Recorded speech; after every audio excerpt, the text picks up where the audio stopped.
Cuarta parte, el tarot de 2 en 2.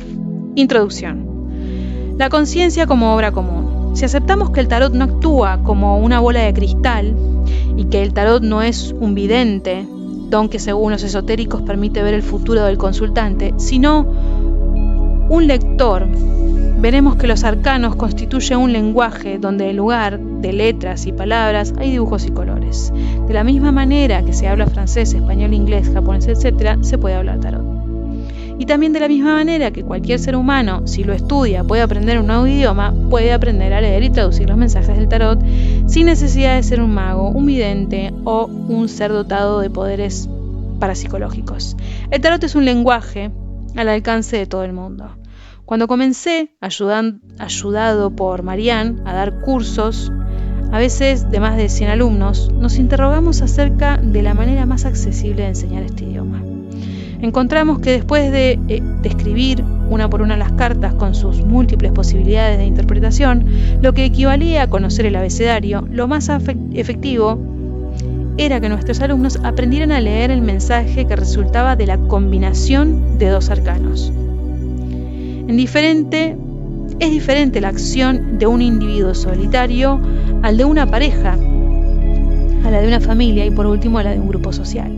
Una nota sola no es música, 2 notas crean la armonía, una nueva dimensión auditiva, 3 forman un acorde, 4 o más crean obras.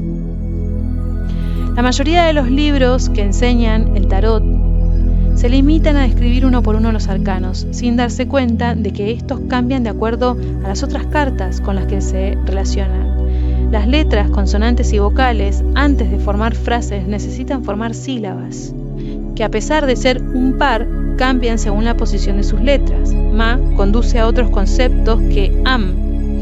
Is es diferente de si, como ef, de fe, etc.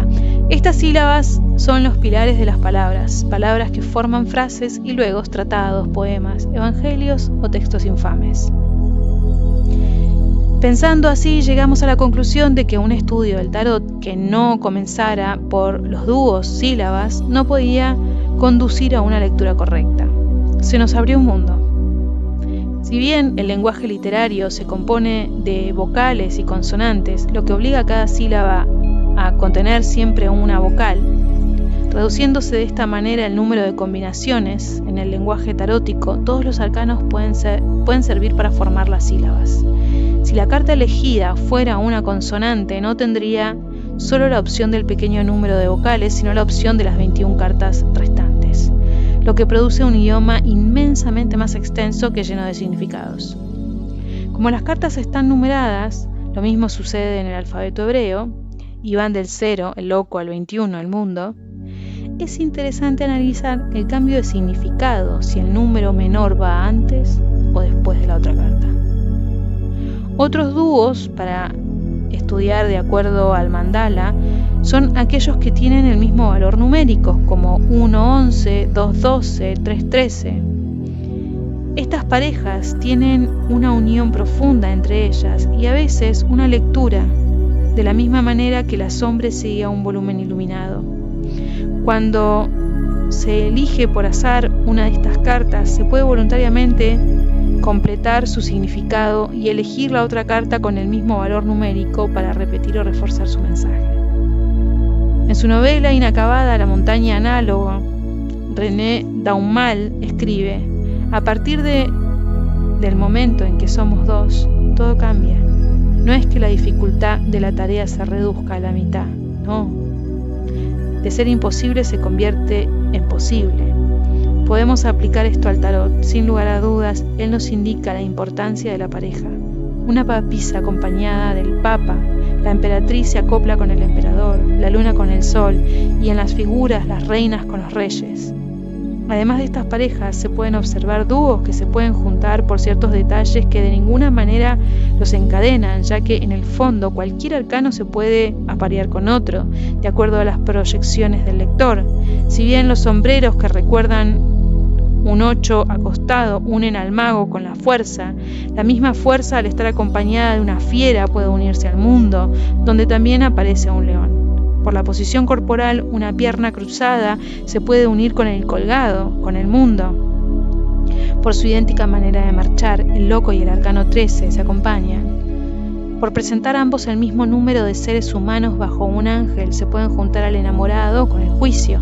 3 personajes vestidos y un ángel desnudo en el primero, y 3 personajes desnudos y un ángel vestido en el segundo. Por tener 3, uno imperando sobre 2, en cierta forma están inmovilizados, se unen a la rueda de la fortuna y el diablo.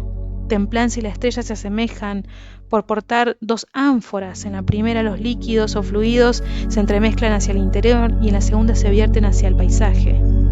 Si se les da al carro la posibilidad de una acción guerrera y triunfal, muy bien se le puede aparear con la torre, donde una torre parece estallar. Claro que también, por estar saliendo de la torre 2 personajes con la cabeza hacia abajo y los pies hacia el cielo, la torre puede hacer dúo con el colgado. Y el colgado, por tener las manos ocultas tras la espada, se puede unir al diablo, donde los 2 diablillos también ocultan sus manos tras la espalda. En cuanto a las parejas, es importante darse cuenta de que el tarot, que probablemente ya existía en el año 1000, afirma la importancia de la mujer en un mundo patriarcal.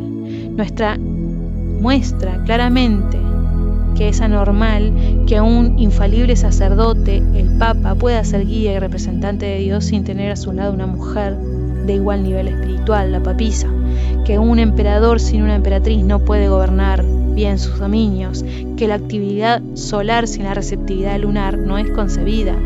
El día y la noche se complementan. En estas 3 parejas, que con toda evidencia representan las diferentes facetas del símbolo padre y madre, el tarot presenta primero a la mujer, seguida por el hombre, de tal manera que el lector, usándolo como espejo, ve a su izquierda a las madres y a la derecha a los padres. La papisa 2, el papa 5, la emperatriz 3, el emperador 4, la luna 13 y el sol 14. Usando los arcanos como test psicológico, puede observar que el consultante tenía 3 visiones de sus padres. Primero los veía en el plano material y sexual, emperatriz y emperador, luego en el plano espiritual, papisa y papa, y por último en el plano mitológico, madre cósmica y padre cósmico. La emperatriz y el emperador, 3 y 4, se miran. Mientras ella ejerce las leyes de la naturaleza, la creatividad y la reproducción, él ejerce las leyes del mundo social. Ambos no solamente se realizan en el ejercicio del poder material y sexual, sino en la manera de unirse, un don complemento de el uno al otro. No los unen solamente la vida material, ambos tienen un águila, lo que significa que también hay una proyección de su unión hacia el nivel espiritual. Si se invierte el orden de estos arcanos y se coloca al emperador antes de la emperatriz, 4 y 3, se obtiene un conflicto, un divorcio. Ni él ni ella se miran, están unidos por conveniencias materiales o atados por una familia, cada cual encerrado en su mundo. El proyecto espiritual no puede realizarse porque el águila que pone un huevo en la carta del emperador se convierte en pájaro aún en formación que sostiene la emperatriz. Se va de más a menos. La pareja formada por la papisa y el papa, 2 y 5, está formada por 2 personajes que por esencia trabajan en el mundo espiritual. Por eso no tienen necesidad de mirarse, se dan mutuo apoyo espalda contra espalda. Ningún lazo pasional los une, ambos han sublimado los impulsos sexuales, han llegado a un nivel de conciencia donde lo más importante es transmitir al mundo lo que en sus meditaciones y estudios han acumulado. Si los colocamos invertidos, el orden papa y papisa 5 y 2, los 2 se miran y absorbidos por su relación de naturaleza mental, se olvidan del mundo, se transforman en una pareja egoísta, dejan de ser el puente que une el cielo con la tierra, decepcionan la espera del mundo. Si la luna, 13, aparece antes que el sol,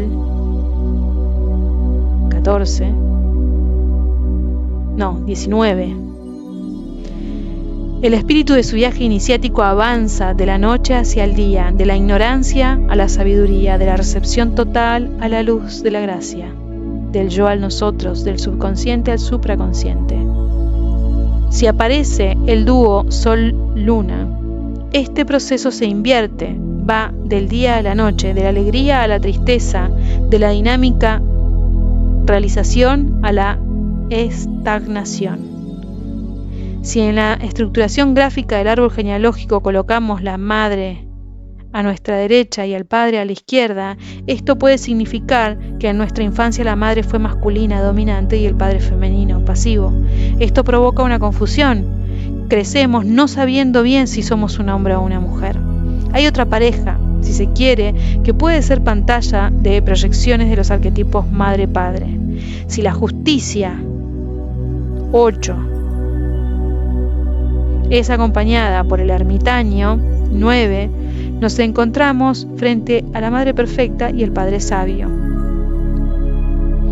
Pero si el ermitaño precede la justicia, él se transforma en un padre insensible, ausente o muerto, y ella en una madre castradora, neurótica, perfeccionista e invasora.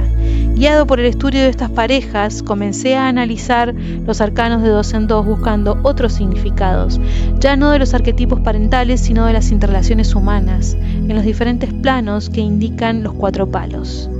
Tomé como actor principal una sola carta y le hice formar dúo con las 21 restantes, primero en orden progresivo y enseguida en orden descendente. Cada vez obtuve respuestas distintas. No era lo mismo el dúo mago-papisa que papisa-mago. Si, por ejemplo, el loco le aportaba energía cuando la precedía, la debilitaba llevándose su conocimiento cuando se veía detrás de ella. Estos dúos me parecieron corresponder a las sílabas con que los antiguos métodos nos enseñaban a leer. Las sílabas ma eran muy diferentes a la sílaba am. Si un arcano es una letra y 2 son una sílaba, 3 forman una palabra. Más de 3 pueden constituir una frase. Madre y padre, yin, yang, negro, blanco, rojo y amarillo, estancado y fluido, tierra y cielo, izquierda y derecha, oscuridad y luz.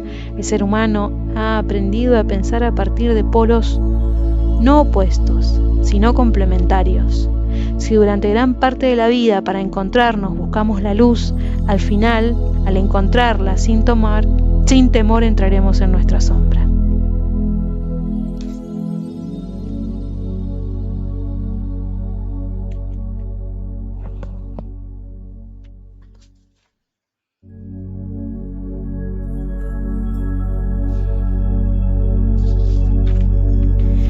Para comenzar, como hemos visto, el tarot no puede considerarse como una serie de entidades independientes unas de otras. Cada uno de los arcanos está en relación con el resto de la baraja y por consiguiente, cada arcano está estrechamente relacionado con cualquier otro arcano. Por otra parte, el tarot nos presenta varias parejas o pares, es decir, relaciones evidentes entre arcanos, rey, reina, luna, sol, etc. Parece pues indicarnos un camino de lectura que empieza por el estudio de las parejas pares y dúos. La gramática del tarot empieza por este diálogo entre 2 cartas. Si nos basamos en los arcanos mayores, cualquiera de ellos puede ser estudiado formando parejas con otro, lo cual nos daría 231 pares posibles para el conjunto de los 22 arcanos mayores. Es imposible estudiar acá todas las relaciones en detalle. Nos proponemos pues, para introducir al lector en la resonancia del tarot por pares, estudiar los 3 tipos de pares que tienen sentido con 3 organizaciones particulares y ver, a título de ejemplo, cómo se pueden leer otras asociaciones de 2 arcanos mayores. En un primer tiempo, volveremos a los dúos de igual valor numérico que hemos estudiado en la tercera parte, considerándolos como la sombra y la luz, y los aspectos consciente e inconsciente, y el aspecto espiritual y el aspecto encarnado de una misma energía. Nos interesaremos entonces por las parejas formadas por ciertos arcanos mayores del tarot que representan tanto aspectos del amor humano como el encuentro entre arquetipos psíquicos complementarios. Aparte de las 7 parejas principales, estudiaremos el encuentro entre cada uno y cada una de los personajes claramente señalados como seres humanos. Hemos visto en la primera parte de una de las estructuras de organización de los arcanos mayores consiste en establecer 11 pares cuya suma da 21. Siendo el valor 21 el mundo el símbolo del tarot, el símbolo de la más alta realización, veremos estudiando cada uno de los pares, como proponen 11 caminos de compleción. Por último, se darán algunos ejemplos, en particular con las cartas que no entran en la serie de parejas del estudio de arcanos mayores en dúo y luego en trío. Cuando las cartas están solas se las puede considerar como protagonistas aislados. En el teatro harían un monólogo. Homero citando la Ilíada, un trovador cantando. El encuentro de dos cartas da un diálogo y a partir de 3 cartas, como a partir de 3 personajes, es cuando el tarot se vuelve dinámico. Con 3 cartas se produce un fenómeno artístico denso.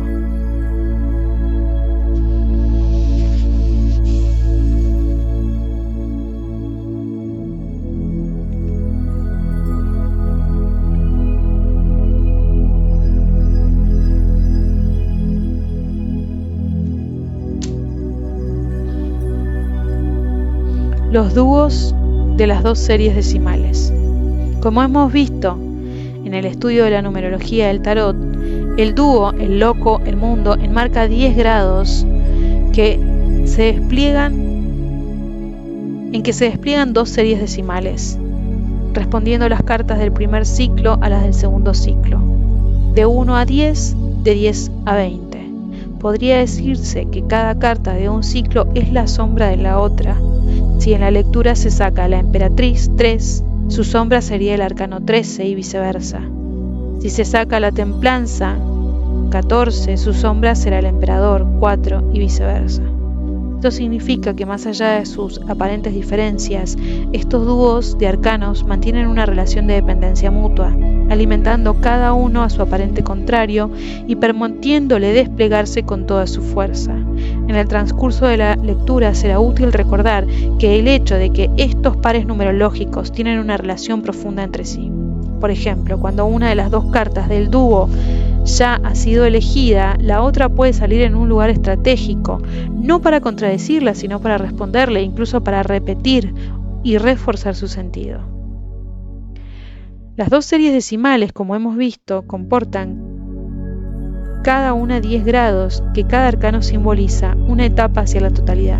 La primera serie, del 1 al 10, representa esencialmente personajes humanos en pleno trabajo para elevarse hacia el mundo espiritual.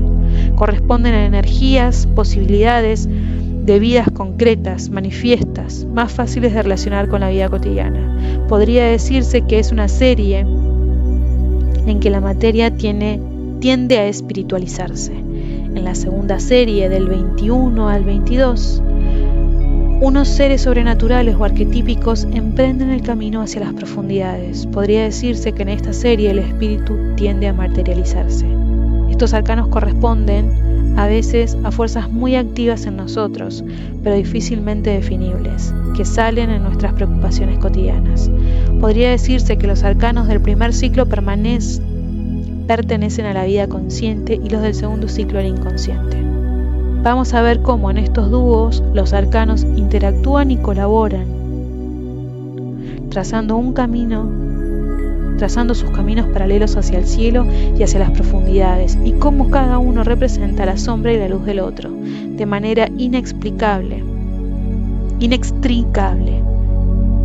de suerte que su obra se entremezcla y se completa. La energía de una es necesaria para que la otra se manifieste. Y dejo acá porque ya estoy cansada.